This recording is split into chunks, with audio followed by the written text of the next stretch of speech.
कानपुर नगर निगम पर सवाल, बुनियादी सुविधाएं आखिर कब? कानपुर नगर निगम में भ्रष्टाचार के आरोपों को लेकर सियासत गर्म है, लेकिन बड़ा सवाल आम आदमी की जिंदगी कब सुधरेगी?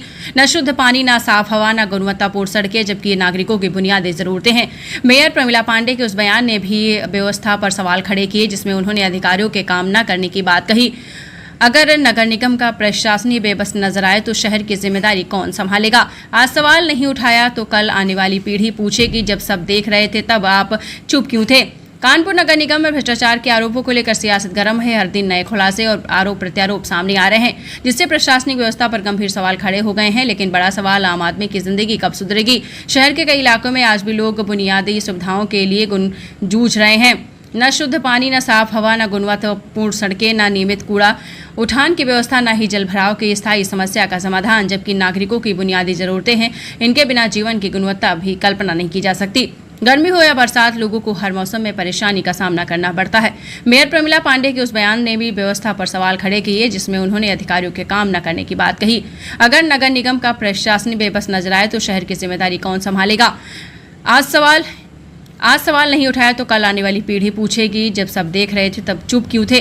जरूरत इस बात की है कि नगर निगम केवल कागजों पर नहीं बल्कि जमीन पर सक्रिय दिखाई दे। पारदर्शिता, जवाबदेही और तेज कार्यवाही ही वह रास्ता है जिससे शहर की तस्वीर बदली जा सकती है। देखिए स्ट्रांग भारत न्यूज पर राजेंद्र केसरवानी की स्पेशल रिपोर्ट। नमस्कार मित्रों, आप देख रहे हैं स्ट्रांग भारत न्यूज और स्ट्रांग भारत न्यूज के विशेष कार्यक्रम मुद्दे की बात यह है कि शहर की सड़कों के हालात जर्जर है। इस पूरे मामले को लेकर के नगर निगम की जो मेयर हैं उनके द्वारा एक कमेटी बनाई गई है और ये कमेटी शहर के गड्ढों की गिनती करेगी। अब चूंकि सबसे पहले मेयर के द्वारा दिया गया उस बयान पर चर्चा कर लेते हैं, जब उन्होंने कहा कि जो जोनल अधिकारी हैं और जो नगर आयुक्त हैं ये सब काम नहीं कर रहे हैं, हम इनके खिलाफ शासन को लिखेंगे। तो सबसे पहले जो हमारे जागरूक दर्शक हैं उनको हम समझाने की थोड़ी सी कोशिश करेंगे कि जो मेयर है वो नगर का प्रथम नागरिक होता है। यानी कि देश में जो प्रथम नागरिक है उसका जो ओहदा है वो राष्ट्रपति का है। उसके बाद जो कानपुर नगर निगम जहां पर भी नगर निगम है वहां पर जो मेयर है उसका जो ओहदा है वो भी प्रथम नागरिक का है। बहुत सारे लोग इस बात को जानते होंगे। बड़ी बात यह है कि प्रथम नागरिक की जो कर्तव्य हैं, जो जिम्मेदारियां हैं, उससे आज कहीं ना कहीं जो संकट पैदा हुआ है हमारी मेयर को जो है उससे रूबरू होना पड़ रहा है। लगातार जो खबरें आ रही हैं, अभी मैंने 2 घंटे पहले एक खबर को देखा था कि बर्रा में भी 1 साल से लोग गंदा पानी पीने के लिए मजबूर हैं और वहां की पार्षद जो कनौजिया हैं, सुनील कनौजिया, शायद इस तरह से कोई नाम है उनका, उन्होंने एक विरोध दर्ज कराया है। शहर में सड़कों को लेकर के तमाम चर्चाएं हैं।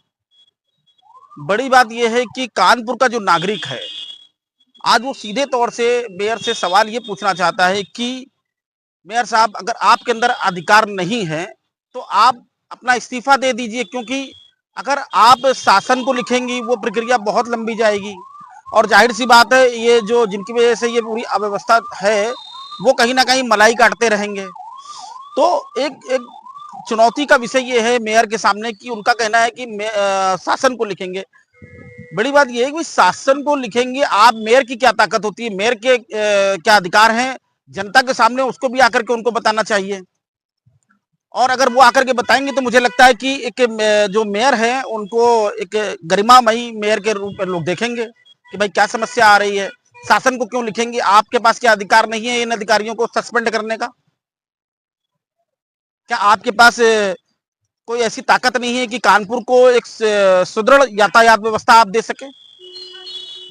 कानपुर को जो नागरिक हैं उनको शुद्ध हवा क्यों नहीं मिलनी चाहिए? सवाल बहुत सारे हैं और तमाम सवालों पर आजकल इस समय जो मेयर हैं वो लगातार बाइट वगैरह भी अपनी दे रही हैं।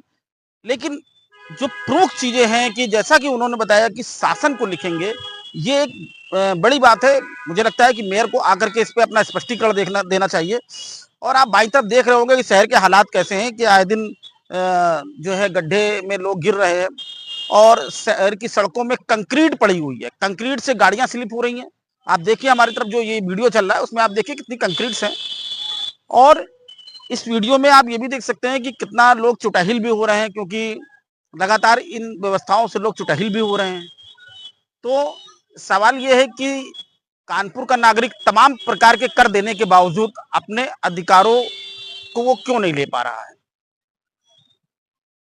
व्यवस्था आखिर कहां पर इसका लीक पॉइंट है जो इसको ठीक नहीं किया जा सकता है? ये इतना बड़ा मैटर कैसे हो गया कि आप एक सुदृढ़ यातायात नहीं दे सकते हैं? एक इतना बड़ा मैटर कैसे हो गया कि आप कानपुर को ग्रीन बेल्ट नहीं दे सकते हैं? अभी इस समय हम घंटाघर पे खड़े हैं। घंटाघर में जो पीक पॉइंट है इस समय घंटाघर चौराहा।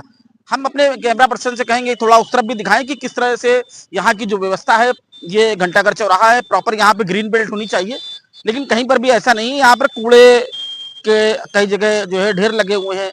और अभी एक युवक और एक युवती जो है वो नशे को सूंघने वाला जो कपड़ा है वो लेकर के यहाँ पर बैठी हुई थी।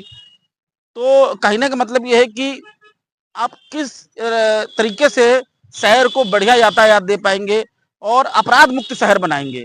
सवाल ये एक बहुत बड़ा है कि अगर ये जो युवक युवती अभी यहाँ पर जो बैठे थे, उनको चूंकि हमने अभी कैप्चर नहीं किया था, क्योंकि मुझे लगता है कि ये जो व्यवस्था है ये ऑलरेडी लोगों के समझ में है, क्योंकि आज ज्योति बाबर जी ने भी एक प्रेस वार्ता करके जो भयावह तस्वीर और जो एम्स और निमहांस के जो रिपोर्ट्स शेयर किए हैं वो अपने आप में एक भयावह तस्वीर को जो है दिखाते हैं। तो कहने का मतलब ये है कि कानपुर नगर और कानपुर नगर वासियों को क्यों नहीं साफ सुथरा वातावरण मिलना चाहिए? देखिए आप ये देख सकते हैं रैन बसेरा भी होगा, लेकिन बावजूद इसके यहाँ पर ये लोग पड़े हैं क्योंकि ये लोग नशे में हैं।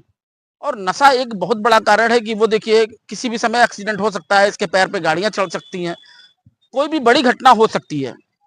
मतलब कहने का कि जो चीजें हैं, जो नॉर्म्स हैं, जो व्यवस्थाएं हैं, वो कितनी चरमराती हुई है, इस छोटे से उदाहरण से हम आपको दिखा रहे हैं। लेकिन स्ट्रांग भारत न्यूज का एक ही सवाल ये है कि महापौर के पास क्या अधिकार नहीं है इन अधिकारियों पर कार्रवाई करने का? इसी सवाल के साथ हम अगले चरण में महापौर से मिलेंगे और समझेंगे कि आखिर कहां कमी है इसकी।